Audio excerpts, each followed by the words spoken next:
What's up, everybody? It's been a long time since I've done a video from inside my game room, and the first thing you might notice is the lighting's a little weird. That's because I don't have my correct lighting rig. I let someone borrow it while I was on tour, and I don't have it back yet, so I apologize for that. Also, my game room is going through a big change right now, I guess you could say. I'm actually packing up quite a few of my games, mainly older stuff, especially that came in like cardboard boxes, original Nintendo, Super Nintendo, N64. Because, first of all, I'm running out of room to put anything in here. So I've mentioned that in the past, and other people have said, dude, you have no space left in there. So I'm packing away stuff that I'm not playing on a consistent basis. No, I'm not selling it or getting rid of it. It's still all here. As you can see, there's like Rubbermaid containers, a stack over here, and a stack going on over there. I just haven't found the correct placement for them yet. I sort of just put them in containers, and then now they're just sitting like on the floor of my game room. So I need to figure out a good way where I can kind of store them and access them, easily in case, obviously, I do want to play one of them.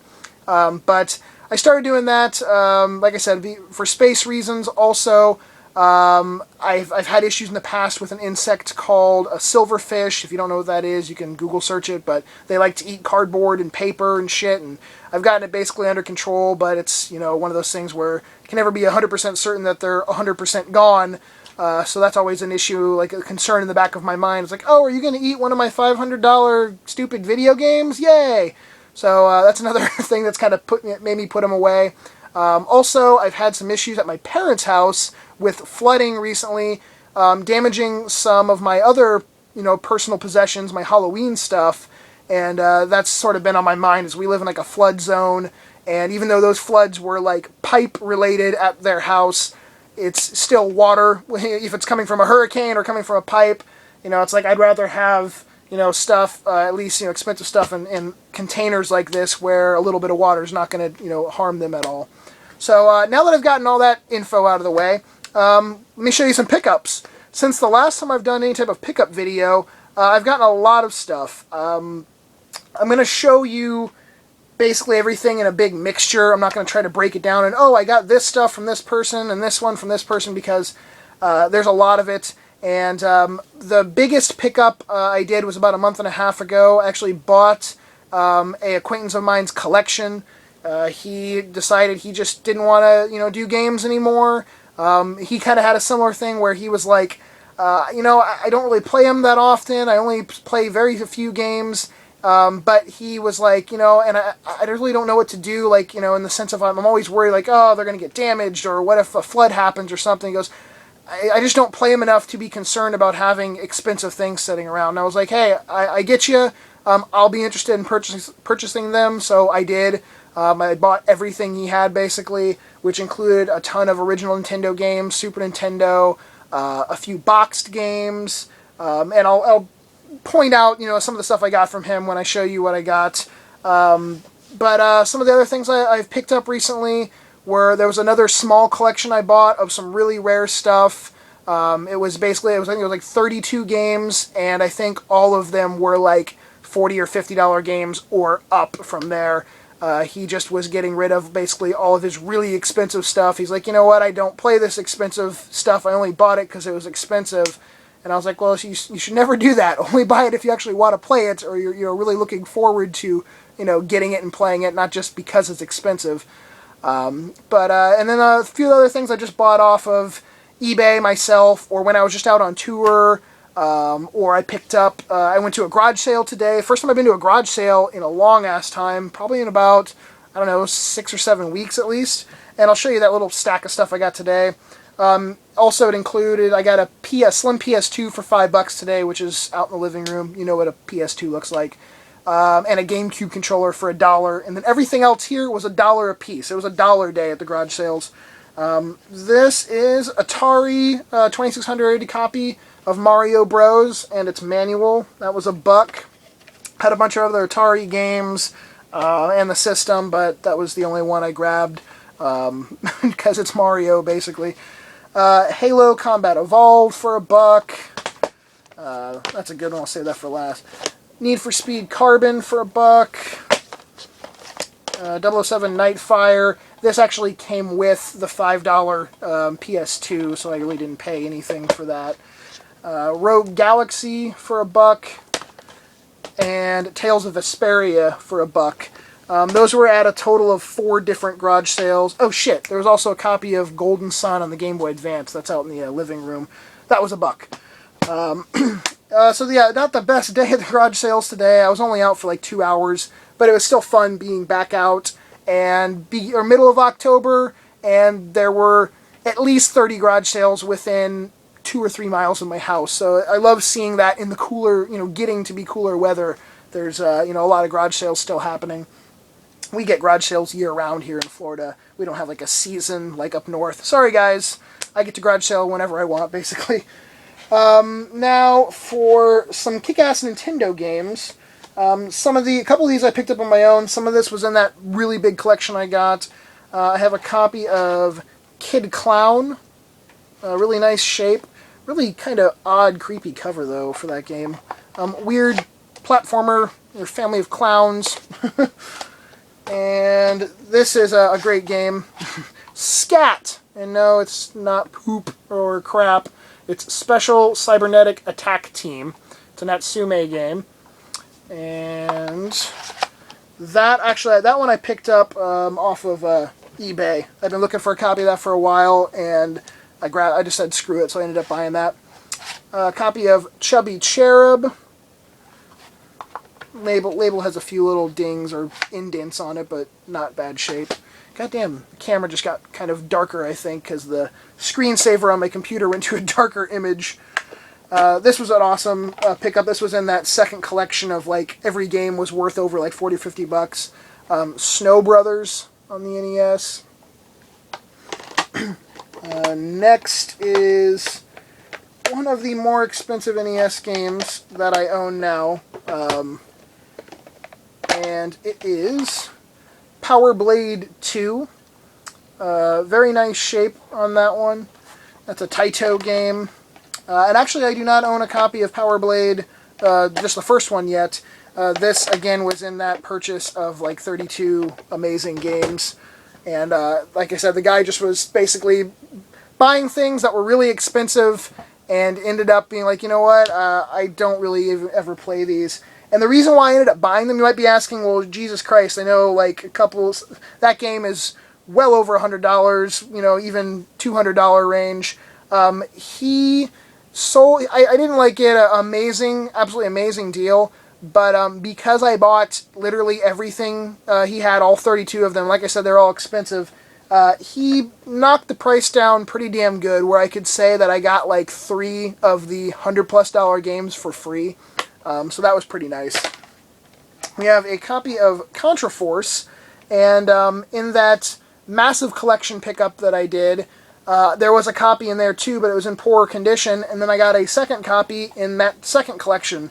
I still have the other one that's in poor condition. I plan on going to the flea market tomorrow, and I've actually had it now for like a month and a half, so... and actually Aaron and other people at the flea market already know I have it, so they won't be amazingly surprised or anything. But so I currently have 2 copies of Contra Force right now. This was a pickup recently, just from me trying to add some games to my PAL collection. Deep Fear on the Sega Saturn, a very hard to come by and pretty expensive horror title on the Sega Saturn. Did not come out in North America.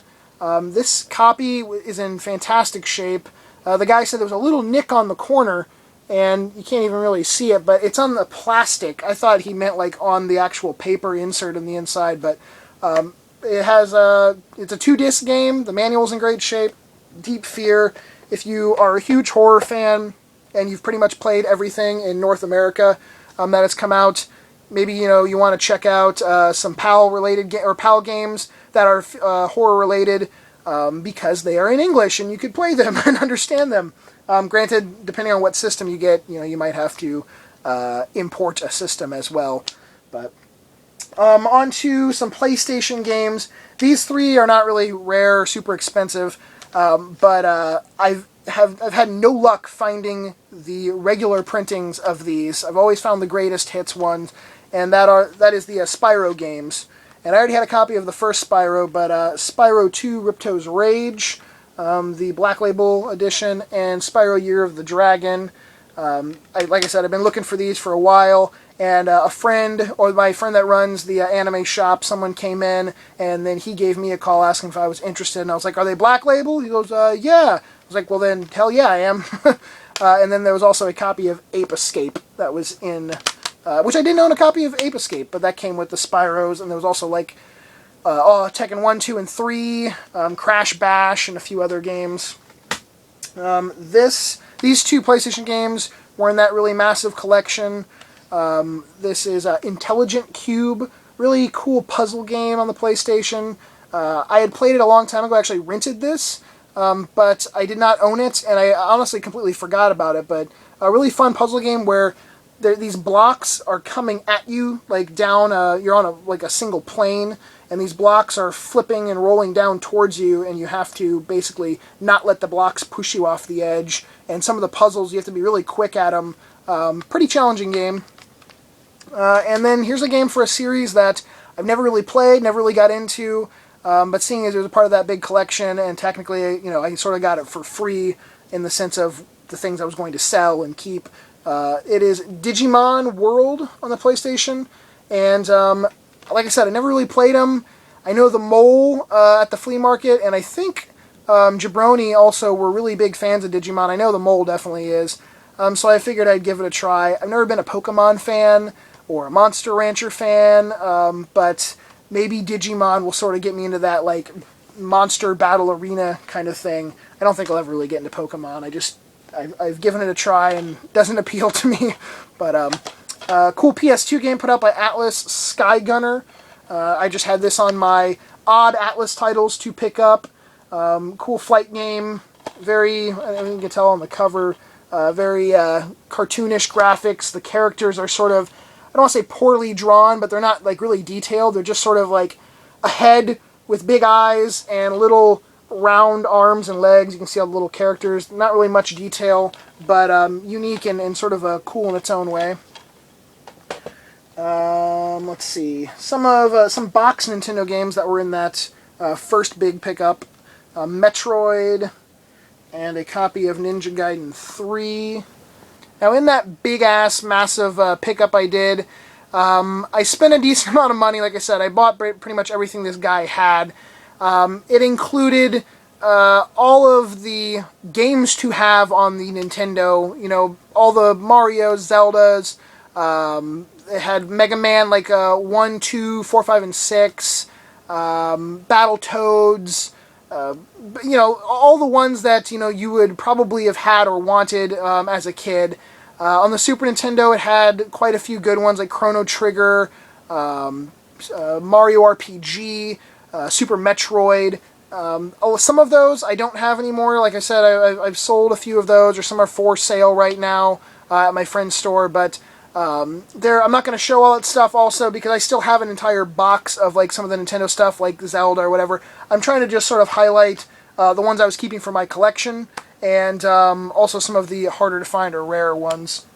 Now, for two very, very rare boxed Nintendo games, I actually had a copy of Zombie Nation, just the game itself, but I ended up getting in that second pickup a boxed copy of Zombie Nation in fabulous shape, and a boxed copy of a game I did not have, Panic Restaurant.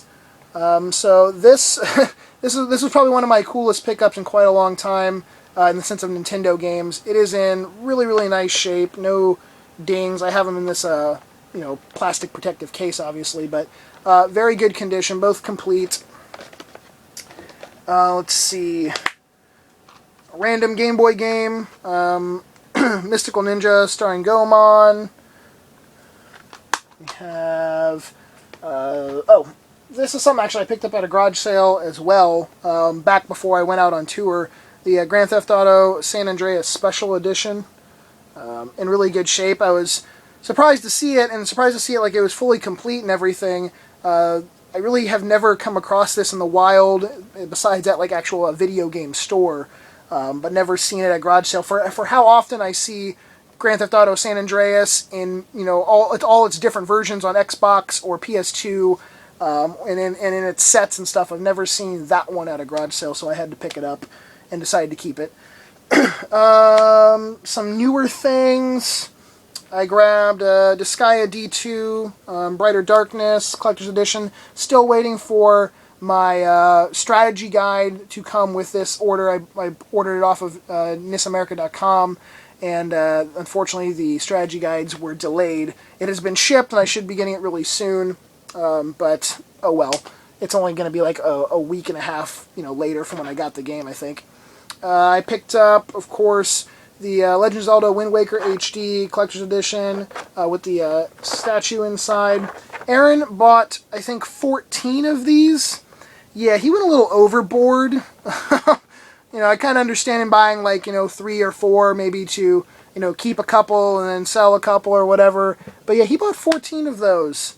So, good job making a lot of people bummed out, Aaron, locally in our area. Yeah, he plans on selling those. In case anyone doesn't know, he is opening up a store, supposedly. It's not opened yet, and there are still a few more things to have happen before I guess it actually opens, but he plans on opening a store for the holiday season, and hopefully keeping it open after that, but he has a ton of those on a rack right in, like, I think the front of his store or whatever. A cool PS3 game that came out about 2 months ago now, somewhere around there, Puppeteer. And there was one copy sent to the game store I work at, and it was such like an under-the-radar kind of thing. I saw a couple reviews for it, and they said that, hey, it's actually a pretty unique and pretty cool little platformer. The game takes place as if it's on like a little stage, and everything is obviously like puppets.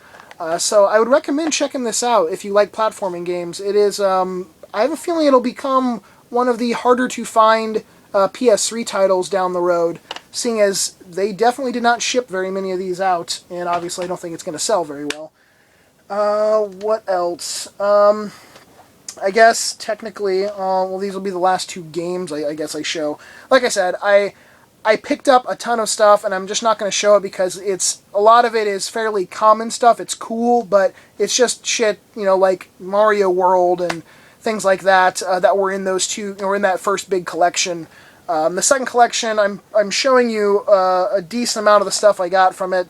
These last 2 games I'm showing came from that pickup, and this was the main reason why I decided to do that pickup, because I wasn't really looking to add these to my collection for Sega CD and Sega Saturn, because they're both pretty expensive, and they weren't really games that I really had on my radar to add to my collection for that. But when I saw that he had both of these, I was like, oh shit, this is a good time or good way to get these, and actually give them a fair chance and play them, and not be paying like the full, eBay prices for them. And that is Snatcher and Burning Rangers. And when I did my Sega CD and Sega Saturn like collection videos, these were like the 2 most highly mentioned games that were like, you don't have Snatcher on Sega CD? It's such a rare game. I'm like, yeah, I know, but I'm not 100% into that type of gameplay style. It's not my favorite. The more story-based, like, text adventure type of game. But shit, I got it in that collection, and this is one of the ones I'm kind of considering that I got for free, I guess, if you look at it that way. So I got a copy of Snatcher for free by buying that collection. And then Burning Rangers is not as expensive as Snatcher, but still pretty pricey. And this one I actually, now that I have it and I have played it a little bit, I do like it. So this it's one of those cases where after I did play it, I came around to it. It's not my favorite game of all time or anything, but it's still pretty cool. You play as futuristic firefighters. That just didn't sound that appealing to me when I first heard about the game and learned about it back when it came out. But it's not bad. One other place I went to right before I left for tour was the Game Barn, and the reason why I went there was because the owner, Bob, was going to have a garage sale. And I had found out about that from my friend that runs the anime store. His name's Bob also. He said, yeah, he's running a garage sale this coming weekend, like a 4-day garage sale. But he was going to go a day before the garage sale started. I was like, shit, I'll go check it out. I'm pretty sure I've gotten pretty much anything I've wanted out of that barn. It's been picked clean by so many people. But it's a barn full of still of random video game and comic and toy stuff. So a few of the things I did grab, though, I grabbed, I think, 12 Game Boy Advances, Game Boy Color, Pocket, and SP systems. Then I also got sort of, like some random PlayStation games. I had to piece together like a couple copies of Final Fantasy VIII, I think one copy of Final Fantasy VII, Fear Effect 1 and 2. You know, I literally was there the entire day because this was how, you know, it's down in that place now, the barn. It's down to, like, you have to find pieces of stuff around the barn to put it together to make a complete copy of something. So I was there all damn day. I guess some of the cooler things I did get that I kept for myself, I got this original Nintendo game and system case, which was in really nice shape, and I grabbed a couple of dog bone controllers. I have them like nicely wrapped up and laid in here, but there's two of them in here. Unfortunately, no top loader system. I am still looking for one of those for my collection. I've missed out on getting two in the past like year and a half. Aaron actually had one for sale with no cables or controllers for like 50 bucks. I probably should just grab that one. And then in the bottom of this, there are, you can kind of see right there, I'm not going to open it because it'll all fall out. There's a few different colored N64 controllers. I realized that I had quite a few of the color variations of N64 controllers, and I decided to, I guess you could say, sort of start collecting them. I have, I think, 9 of the different colors now. So I was like, you know what, all those were in fantastic shape, and I almost felt like, you know, I didn't want to sell them because it didn't feel right. I was like, you know, I should just hang on to these. So I decided to start collecting colored N64 controllers. But yeah, so the barn now is done. It's been shot to death. It's been dug through. There's nothing of worth in the sense of game-wise. There's still a lot of toys in there. But yeah, video games, I think I have dug, and myself and many other people have dug everything out of there. I guess that's it. Like I said, I just wanted to show you some of the more awesome or awe-inspiring titles that I picked up.